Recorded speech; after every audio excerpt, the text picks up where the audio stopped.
迪莫西格罗斯的一本书探讨了北京计划将维吾尔族学生带到远离东突厥3的寄宿学校，以使他们中国化。位于印第安纳州特雷霍特的罗斯人类技术学院中国研究教授迪莫西格罗斯与香港大学出版社合作出版了《谈判中国的不可分割性：新疆班与维吾尔族身份的动态》，讲述了以西藏班为原型的新疆班的故事。2000年，中共起草了有关该项目的2份重要文件，即教育部的新疆班级工作会议纪要和新疆班级管理程序。他们清楚地阐明了新疆班的目标：创建一群年轻的维吾尔族人，他们支持中国共产党的领导人，热爱中国，热爱社会主义，捍卫中国的统一。然而，对中共培训计划和新疆班进行长期研究的格罗斯指出，中共的新疆班计划几乎失败。还应该强调的是，大多数维吾尔族学生不喜欢新疆课程，中共尚未实现改造维吾尔人的目的。维吾尔族学生将这些学校比作监狱。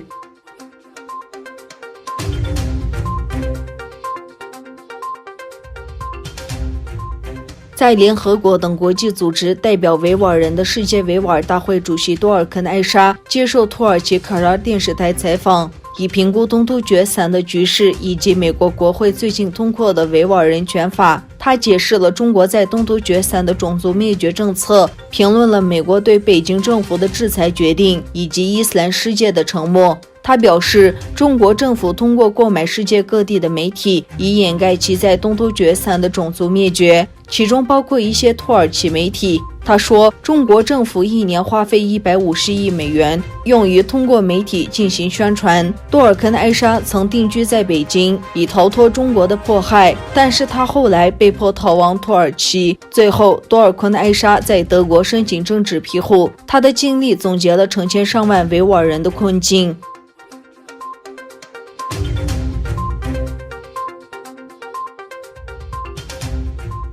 5月29日，中国反分裂国家法实施15周年座谈会在北京人民大会堂举行。与会的中央军委联合参谋部参谋长李作成发言时指出，必须保留和平兼军事手段以解决台湾问题。如果无法和平统一台湾，解放军将以所有方法确保领土完整。还表示，有文事者必有武备，解决台湾问题必须用2手，2种方法都不能排除。不承诺放弃使用武力，保留采取一切必要措施的选项，就是要稳控台海局势，防止两岸关系偏离和平发展轨道。自2016年蔡英文上台以来，两岸关系保持着一种疏离状态。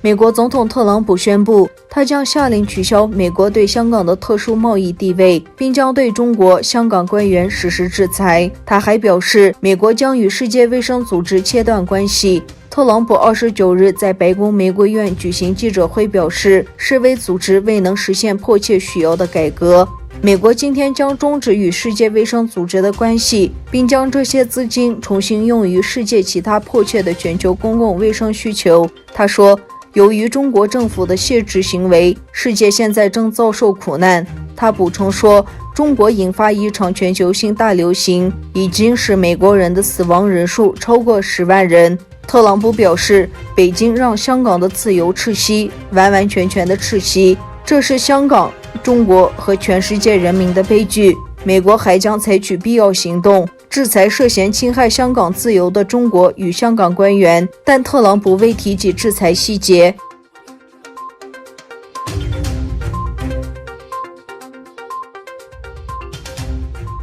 5月29日星期五，欧盟27国外长举行视频会议。欧盟外长与安全政策高级代表约瑟夫对香港问题表达了严重关切，但同时表示，欧盟不会对北京进行惩罚性的制裁威胁，而欧中峰会的筹备工作将继续进行。博雷利表示，欧盟的确警告港版国安法不符合北京对国际社会的承诺，欧盟必须要在持续对华交流当中提出这一点。在声明中，欧盟表示，欧盟与中国的关系基于互相尊重与信任。港版国安法的决定让人质疑中国是否能践行国际承诺。博雷利当天还强调，欧盟与中国的关系太过复杂，中国既是竞争者也是对手，同时又是一个盟友，很难对它做出单一的限定。